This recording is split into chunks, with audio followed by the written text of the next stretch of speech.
let's talk about one of the most underestimated forms of strength a woman can possess: the ability to protect her inner world.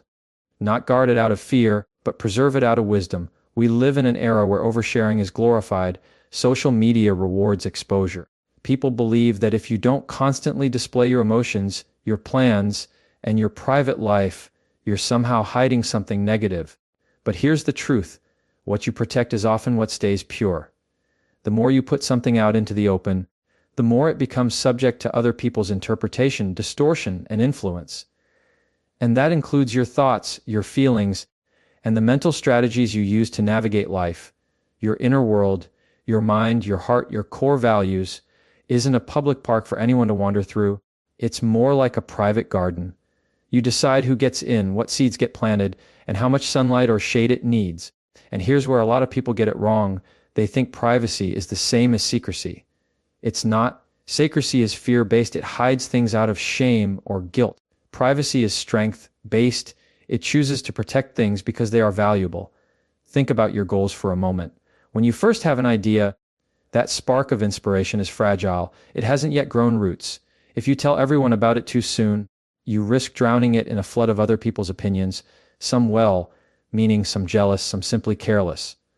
A premature idea is like a candle in the wind. All it takes is one careless comment to blow it out.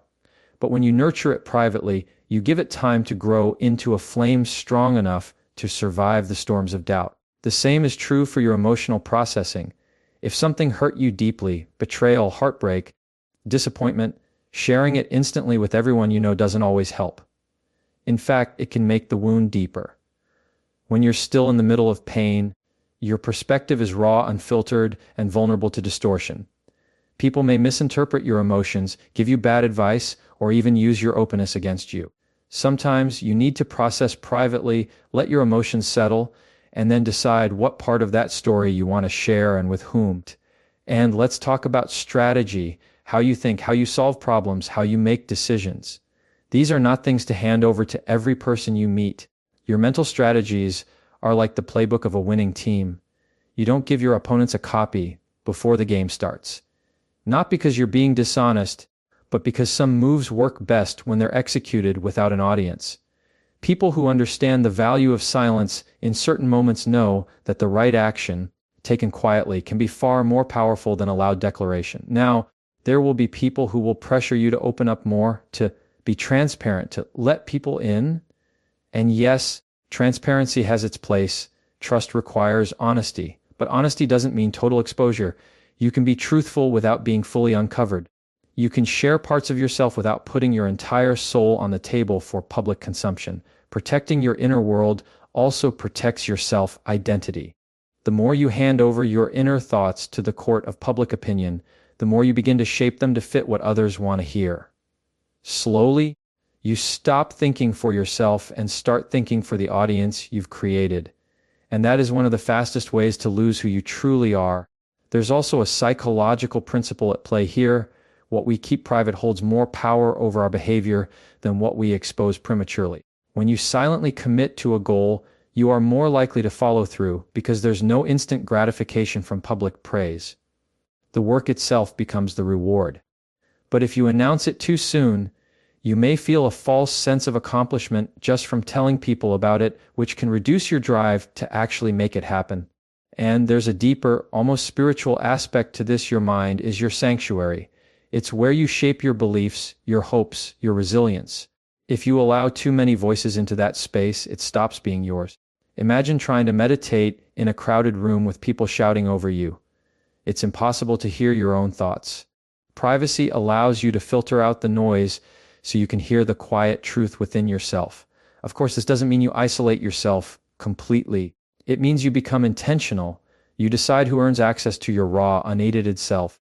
You give yourself the time and space to fully understand your emotions before you hand them to someone else to interpret. You build your ideas in the dark so they're strong enough to stand in the light. When you protect your inner world, you're not closing yourself off from others. You're opening yourself up to a life where your peace isn't constantly at the mercy of outside forces. You become harder to shake, less reactive, more grounded.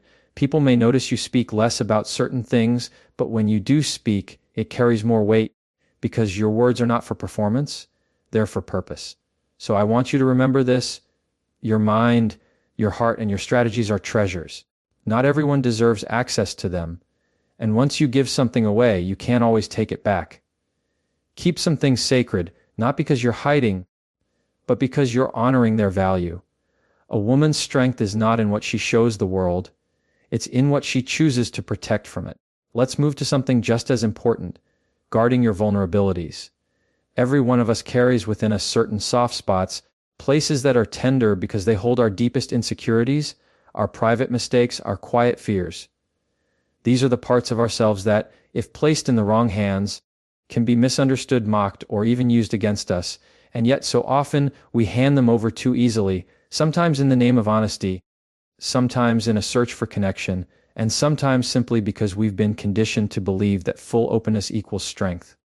But in reality, strength is knowing when and with whom to be open. Vulnerability is not weakness, let's be clear about that. In fact, vulnerability is one of the most courageous states a human can enter. It takes bravery to admit when you've been hurt, when you've failed, when you're uncertain. But courage doesn't mean recklessness. Just because you can open up to everyone doesn't mean you should. Some people have not earned the right to see your wounds, not because they're evil, but because they lack the emotional maturity, empathy, or discretion to handle that kind of access with care. There's a psychological truth here. People often respond to your vulnerabilities based on their own fears, biases, and insecurities. If you share your fears with someone who has unresolved fears of their own, they may minimize you. If you share your mistakes with someone competitive, they may use them to elevate themselves at your expense. If you share your insecurities with someone who enjoys control, they may use that knowledge to keep you small. This doesn't mean you should live in suspicion. It means you should live with discernment. Think of your vulnerabilities like a locked diary. Inside are the most delicate truths about you. You wouldn't just hand that diary to a stranger on the street, would you? No. You'd choose someone you trust deeply, someone who has proven over time that they won't read those pages with judgment or pass them around for others to dissect. The same principle applies to real life. You decide who gets a key. We've all had moments where we've shared something deeply personal and instantly regretted it. Maybe the listener didn't respond how we hoped. They laughed, they shrugged, they changed the subject. Or worse, they repeated it to someone else. That sting you felt afterward wasn't just about what you shared, it was about realizing that you gave a piece of yourself to someone who didn't know how to hold it. And once it's out there, you can't fully take it back. Guarding your vulnerabilities isn't about building walls so high that no one can reach you. It's about building gates and choosing when to open them.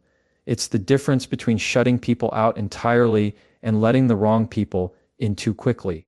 It's a practice of self-respect, respecting your own emotional landscape enough to keep it safe from those who might trample it without meaning to.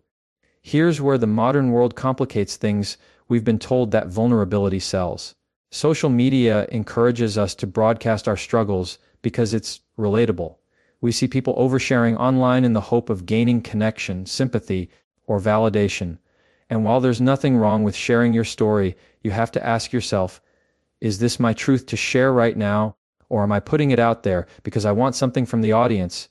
True healing and growth often happen in private first. Public vulnerability without private healing can easily turn into public self-exposure that leaves you feeling emptier, not stronger. And there's another layer. Once people know your emotional triggers, they can consciously or unconsciously use them to influence you. This is why narcissists and manipulators are so skilled at gaining control. They listen closely, not always to understand, but to gather information. That's why emotional boundaries are so crucial. By deciding what vulnerabilities you share, you limit the power anyone else can have over you. When you guard your vulnerabilities, you're also protecting your self-image. You stop giving other people the opportunity to define you by your lowest moments.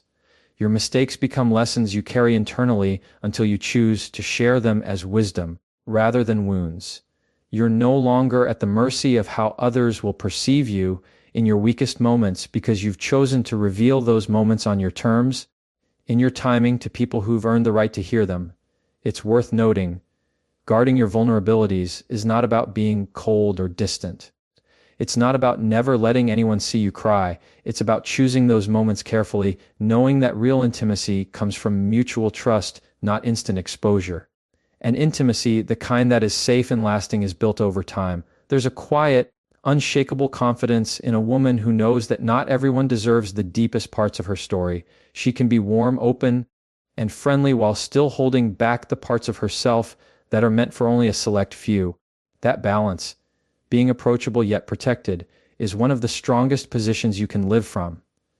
It tells the world, I'm not hiding because I'm ashamed, I'm protecting because I'm valuable. When you begin living this way, something shifts. The people who respect boundaries will lean in because they understand the privilege of being trusted. The ones who demand total access right away will pull back because they're not looking to know you, they're looking to consume you, and you learn to tell the difference quickly. So, yes, be vulnerable, but be intentional. Choose wisely. Protect your emotional core not because it's fragile, but because it's precious. The more care you take in deciding who gets access to it, the stronger you will stand, both in your private world and in the public one. A woman's greatest security doesn't come from who she lets in, it comes from who she keeps out.